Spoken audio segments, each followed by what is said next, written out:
Previously on Ranking Coasters with Thomas. Now it's time for the top 10. Well, not really. I debated putting everything in one video, but the length was starting to get a bit unruly, so tune in next time for my top 10.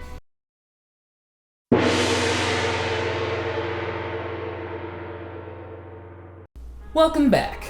This is my second of two videos going over my top 25 roller coasters. Specifically, this video covers my overall top 10. If you haven't seen the previous video, which already came out, give the link over in the top corner a click and come back when you're done. Don't worry, we can wait a little bit. Or if you don't feel like watching that video and you just want to cut to the top 10, that's fine too. Without further ado, let's get things started with a living legend. Beyond gravity, beyond velocity, gravity knows no force, like Millennium Force.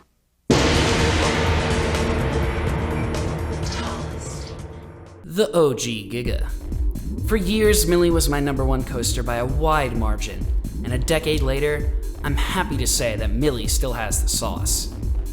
Whoever called this ride Millennium Force is just straight up wrong. I mean, maybe you can come to that conclusion on a semi-empty train early in the morning, but why would you judge any roller coaster in the worst case conditions like that? Let Millie warm up and you will be rewarded. The first drop is still one of the best in the business, framed by the picturesque and interminable view of Lake Erie, and enhanced by the glorious, minimalistic Intamin T-bar. The resultant pull-out and overbank is strong, and you head into Millennium Island with a full head of steam. Other Gigas are certainly more intense start to finish, more on that later, but even the somewhat weaker middle section offers amazing whip in the front or back, combined with great airtime heading in and out. Finishing things off with a sweet speed hill and a fantastic station flyby, Millie ends with a bang, and after 2 decades of operation, this ride's near mythological status is absolutely deserved.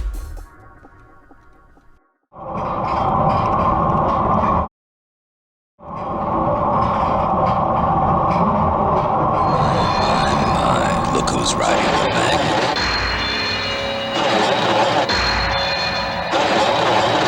200 feet is pretty high.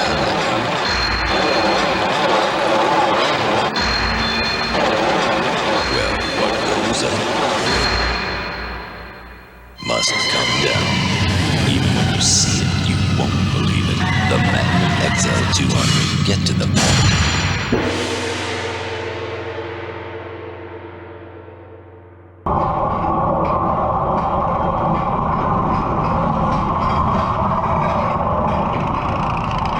All that praise for Millie, but it still can't upset its decade-older neighbor across the peninsula.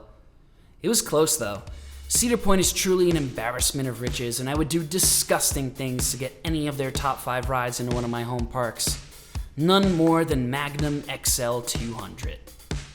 Magnum is my second favorite coaster, and it's both a statistical and a historical titan. The OG. The first hypercoaster, Genesis for the Coaster Wars. Obviously, Magnum is a piece of history, and it earns its rightful spot in the coaster pantheon on that alone. But it's still a really good ride. It's just wild.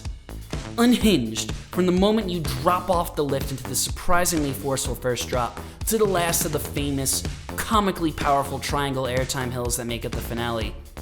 The finale's legend speaks for itself, but Magnum is far from a one-trick pony.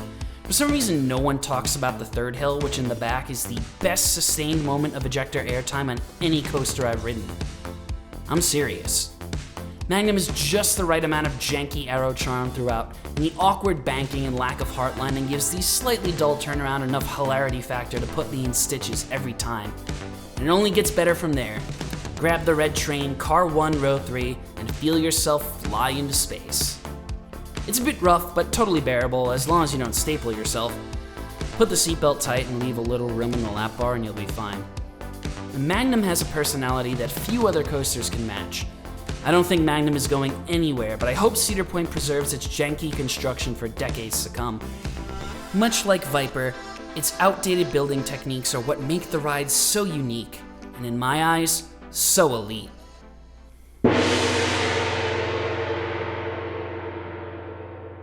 I won't lie. I love RMCs, but I find them to be slightly overrated. They've never put out a bad product, but as their portfolio grows in size, the rides quickly start to blend together. Like B&M, RMC started its first decade as an innovator, but lately the company seems all too willing to rest on its laurels and churn out generic conversions. Which is why Lightning Rod was so fascinating to me. It's something totally different. It was a risk, and it failed spectacularly, so it's not that surprising that RMC pulled back on the reins a little bit. Nevertheless, I heard the legend. Some say this is one of the greatest coasters ever made. After 7 rides, I must respectfully disagree, but I can see the hints of greatness. First, though, you have to give Lightning Rod time to warm up.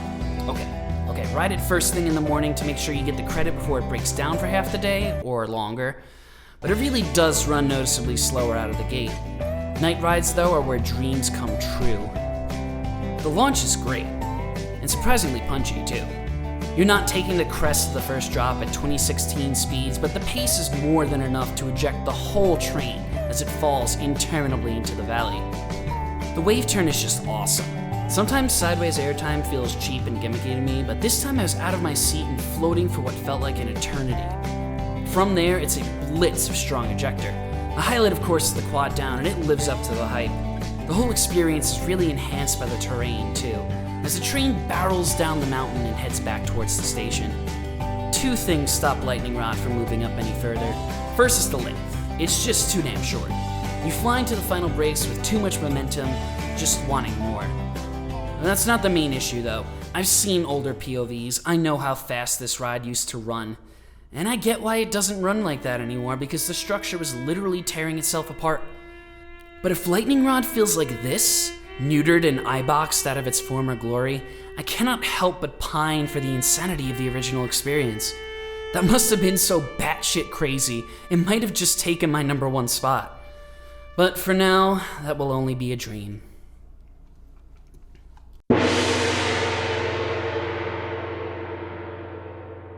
I'm lucky to have grown up with El Toro, and to still have it at my home park, even if its operation grows more and more sporadic with each passing year.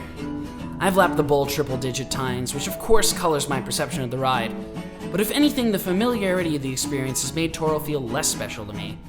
It's almost easy to take for granted that I have 3 of the world's greatest airtime hills just a short drawn from my apartment. Even so, every time I sail over that downright violent first drop in the back car, I am instantly reminded that Toro is the best wooden coaster I've ridden by a wide margin. The airtime is just so good. Even at sub-hypercoaster heights, Toro's first drop is better than any Giga's. You take it with speed coming off the zippy cable lip and get a nice dose of laterals before you sail into the lap bar the whole way down. Then there are the first 2 camelbacks, which are just the best.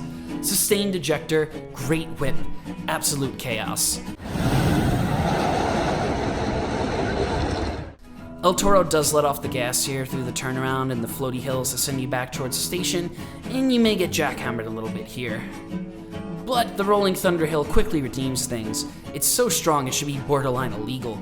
Over 2 negative Gs before you slam back into the train and fly through a solid twister finale before entering the final breaks breathless. The bull lives up to its name. Toro's true Achilles heel is the fact that it's at a Six Flags park.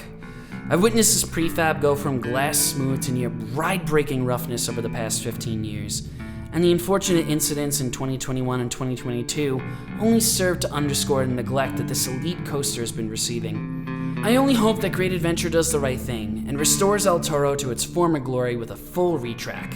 This ride deserves to be around for decades to come.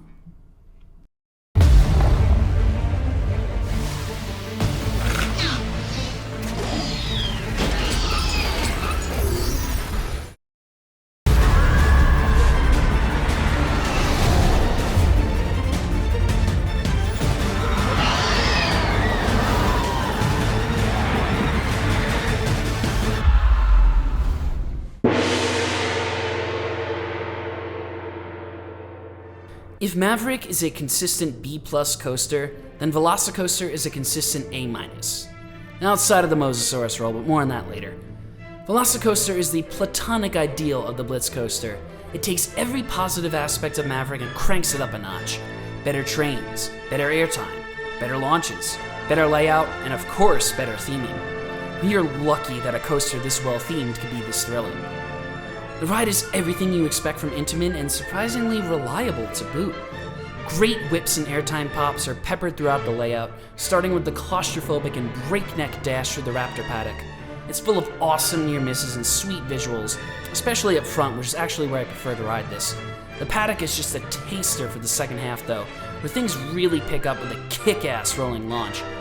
I swear I got trimmed on the top hat every time, which pisses me off, but the drop is still spectacular, and the sense of speed in the second half is great. All this culminates in the Mosasaurus roll, which really is just as good as everyone says. It feels like you're going to get yeeted into the water, and I love it. Still, VelociCoaster is outside of the top 5 looking in. Much like Maverick, it's handicapped by its height. VelociCoaster just can't offer the strong, sustained airtime that some of the big boys can. That said, Intamin has set a new bar for what a sub 200 foot coaster can achieve, and I hope they can continue to build blitzes of this quality.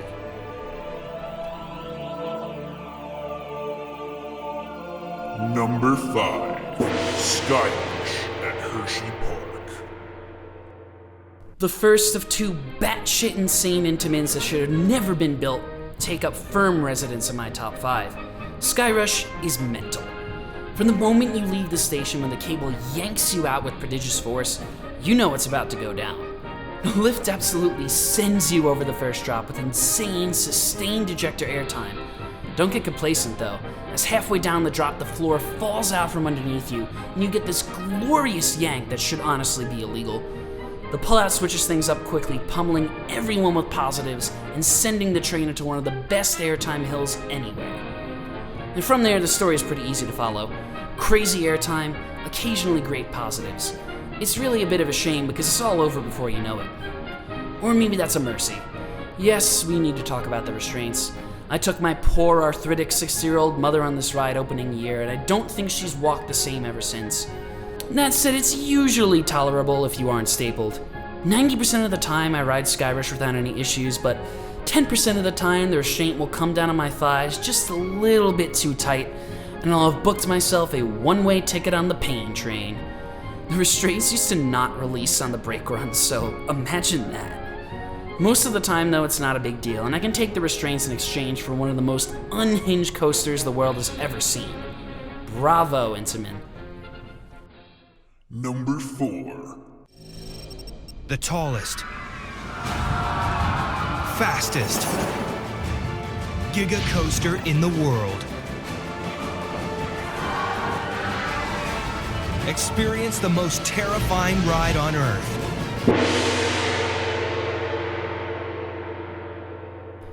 This hurts me to say. I don't want to give it to B&M.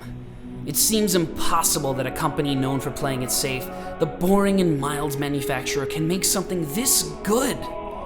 Despite making up the most credits out of any manufacturer on my credits list, Fury is the only B&M which can even sniff the top 10, and it's in the top 5. So you know it must be something special. Fury doesn't feel like a B&M, which is the highest praise I can possibly give it.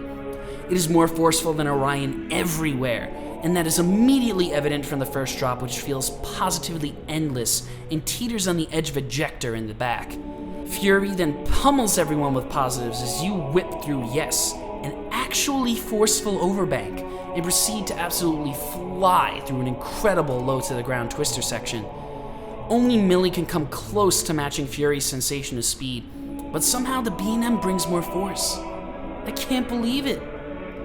Of course, the treble clef was great. I found it a bit underwhelming, but the hive dive is nevertheless a great visual. And then Fury randomly steps off the gas. It feels like the energy is sucked out of the ride as you uniquely travel down a gentle slope towards a set of magnetic trims. Then there's a long, drawn-out helix that is only slightly salvaged by a great head chopper with the supports. Those are the only 2 dead spots on the ride, though. In between those 2 elements is an ejector hill.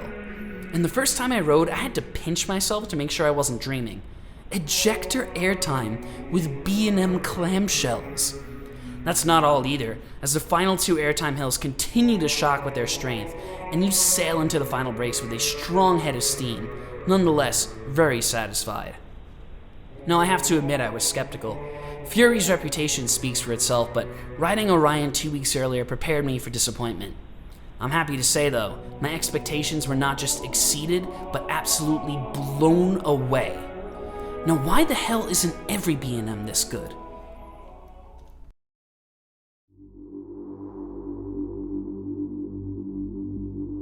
It is time to enter the fourth dimension.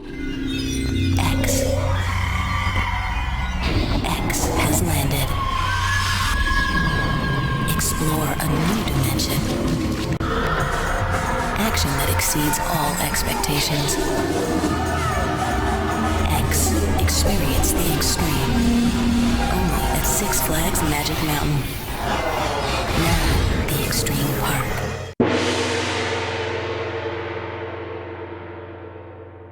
When I was a kid playing Roller Coaster Tycoon on Windows 98 in my parents' bedroom, one ride captivated my attention above all the others. I would open up the Magic Mountain scenario and there it was. X. This weird-ass neon coaster that looked like something out of an alien spaceship. I was obsessed. I had to ride it, but it would take me 20 years to finally make the 3,000-mile trek, standing on line in the baking California heat for 2 hours in an attempt to finally meet my childhood hero. Was it worth it? Yeah. Honestly, the experience was so disorienting that I had to go back this year, just to ride it again and process the experience. It's an utterly unhinged concept, and the fact that it debuted 20 years ago on a friggin' hyper makes it even more crazy. Now I've been on enough times to fully process the experience, so here are my thoughts. First, ride it in the back. Trust me, don't pussy out like I did the first time. I felt a legitimate pit of fear in my stomach as I left the station facing upwards and made the long ascent to the top in row 7. But the mild terror paid dividends as I was flung over the pre-drop and turned down to face my imminent descent. Ever experience airtime while facing downwards? It's a near incomprehensible sensation. From that moment on, almost every aspect of X2 feels just wrong, in the best possible way. The last second flip at the bottom of the first drop feels unnatural, careening you into a pretzel loop style chest crusher of positive G's. Both the apex of the Raven turn and the 2 flips made me feel like I was legitimately flying, far more than any point on Tatsu. You have plenty of room in the restraint to move around too, which is both terrifying and incredibly freeing. I do have to knock off points for the ride's brevity, woeful capacity, and the absolutely horrendous transition after the second Raven turn. They give you a damn concussion if you're not prepared.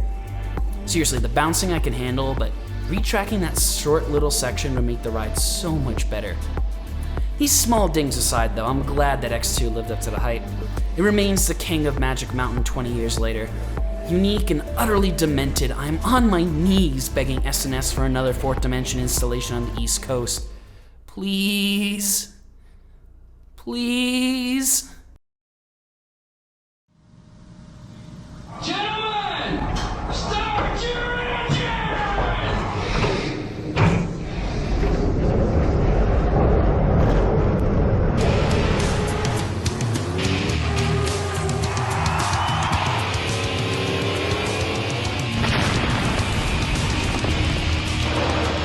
Intimidator 305, new at King's Dominion.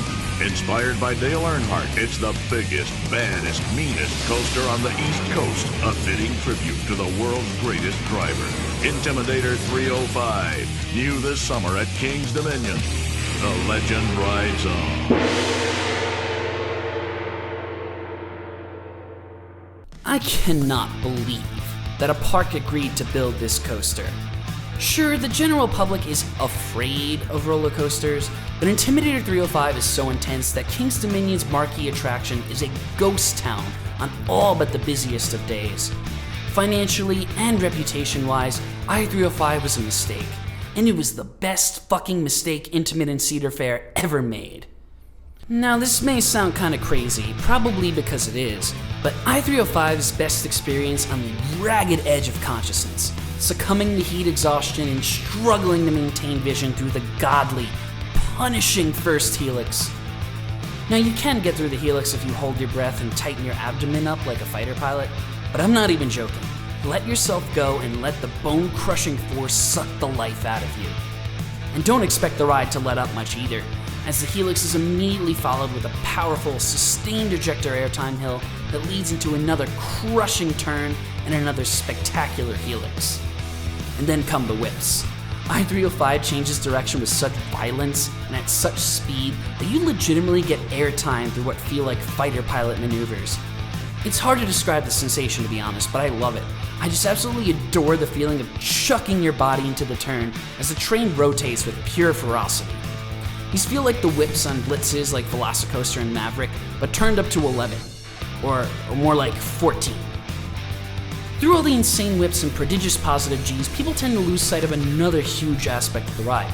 I-305 is great airtime. Sure, it's neutered a bit by the shoulder strap restraints, but I understand why a ride this diabolical needs to run shoulder support. The first drop is almost as good as Millie's though, and every airtime hill afterwards hits. In fact, the airtime hill after the Helix may be one of the best ejector hills on any coaster. That is, if you're awake enough to experience it. Not all is perfect though. I-305 is a bit short, though some may consider that a mercy. No, my main beef is with the goddamn trim. I get why the trim exists, but why does it have to be on the ascent of an airtime hill? Couldn't it have been in the valley, or not there at all? I don't care, I'll handle the whiplash. It's a minor gripe though. We'll probably never see a coaster like I-305 again, and for good reason. The GP is right to be afraid of this monster, but I will be forever thankful that Intamin and King's Dominion came together to make this glorious mistake. Number 1.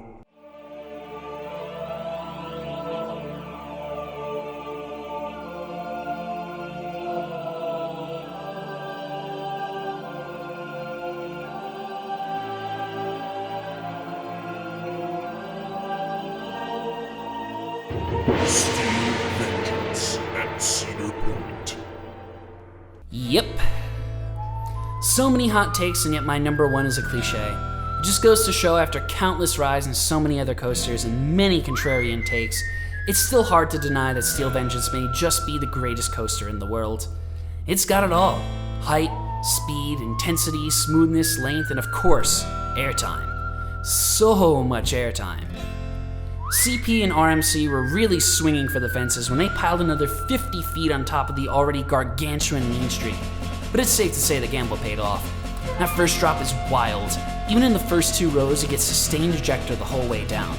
The drop is incredible, but the next 2 hills, the legendary overbanks, are so amazing that people just tend to forget how good the first drop is.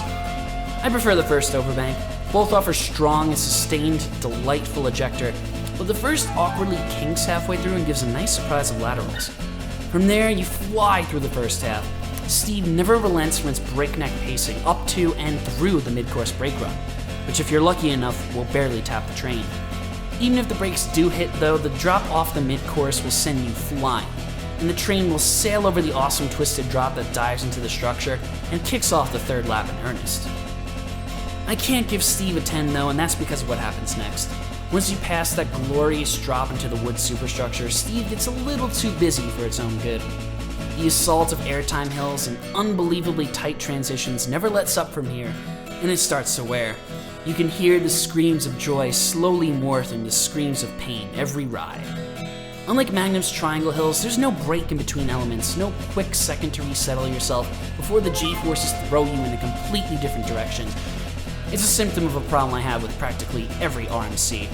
Alan just doesn't know when to stop sometimes. Luckily for Steve though, the first 70% of this ride is perfect. Full stop. Cedar Point and Alan Schilke have made something truly special on the shore of Sandusky, Ohio. And while I feel like there are probably better rides out there, Steve takes a very deserved top spot. For now.